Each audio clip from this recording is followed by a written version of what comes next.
I'm a civil engineer, and I trained as civil and structural engineer, and but concentrated later on in underground engineering, rock mechanics. But I spent much of my career dealing with broader issues relating to how we use underground structures and why we use underground structures, as well as a big stint looking in particular techniques for installing and repairing underground infrastructure.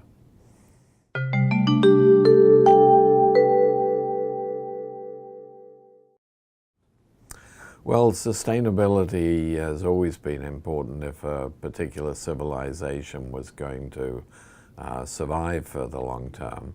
I think what's different today is that instead of people living reasonably spread out, living on the land with sustainability essentially being confined to their local area.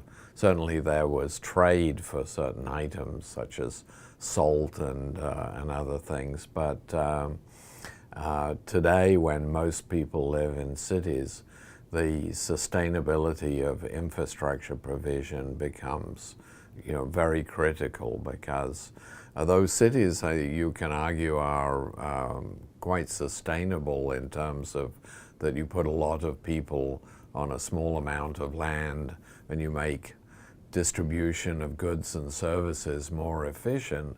It does require the mass movement of food and water into the cities and trade to take the output of those people in the city and trade with other cities. So as we urbanize more, I think the sustainability of infrastructure becomes more and more important.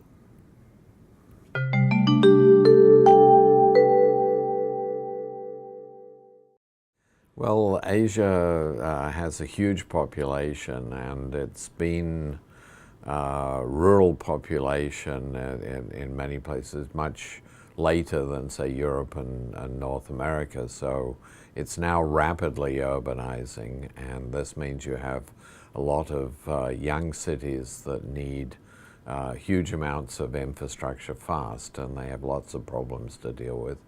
But because the countries are, for the most part, developing countries, then they don't necessarily have the resources to do everything just the way you would like to do it when you're building cities from scratch, as it were.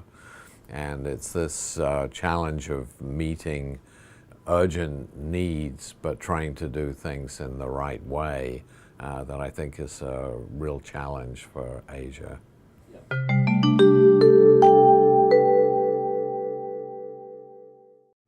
Well, I'm going to focus on the area that I know the best, which is underground space use, particularly in urban areas. And in that area, the challenge which comes on from what I said before about the development of cities is that people tend to think that one, underground space is very expensive. It's difficult to use that early in the city's growth because there are so many needs, and people would rather use their money in many cases to build more infrastructure to meet immediate needs. But in the long run, doing that means often that you have to change and abandon what you built earlier on in order to come back and deal with the needs of a city that is now larger.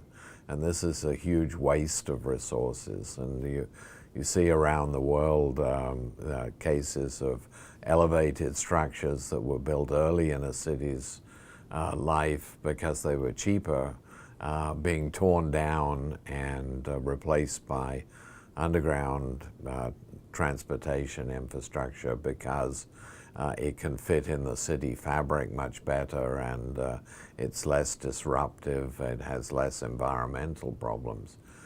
And it's always much, much more expensive to come back and redo something while you have to keep the existing infrastructure you built earlier still operating, because it's become a critical part of the city's infrastructure. And so it's this challenge of how do you find the resources, make the decisions that are right in the long run in a way that still allows the city to grow and prosper while you're doing that.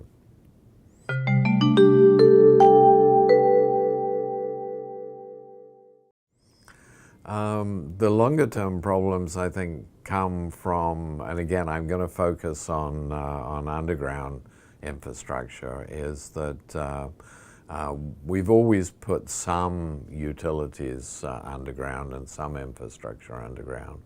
We are now putting much, much more underground, and because the shallow subsurface is already quite congested, a lot of that newer infrastructure is going deeper and deeper. The challenge is going to be that as that infrastructure underground ages, we're going to have to be able to maintain and replace and probably expand its capacity as the city continues to grow. And we really need both to understand and think about how we're going to do that, and also to have the techniques that make that as economic and less disruptive as possible.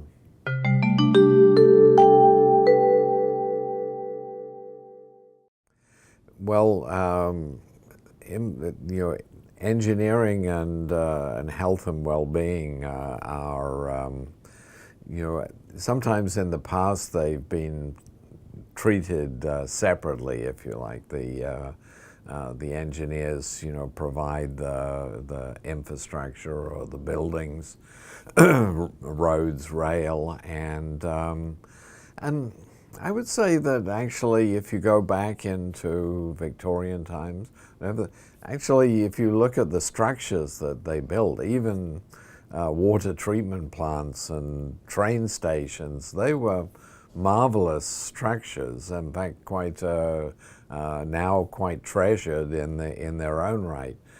But somewhere along the way there was a separation that sort of that the engineer's role was to do everything as cheaply and as efficiently as possible to meet the quantitative needs and perhaps less attention paid to whether they brought pleasure into people's lives, if you like. And I think that also, it wasn't just engineers, it extended over into the architecture and planning areas. The 60s and 70s were, at least I grew up in England, the place where there was some awful, ugly architecture built in those times. I think it's improved again, and now I think that there's a wider,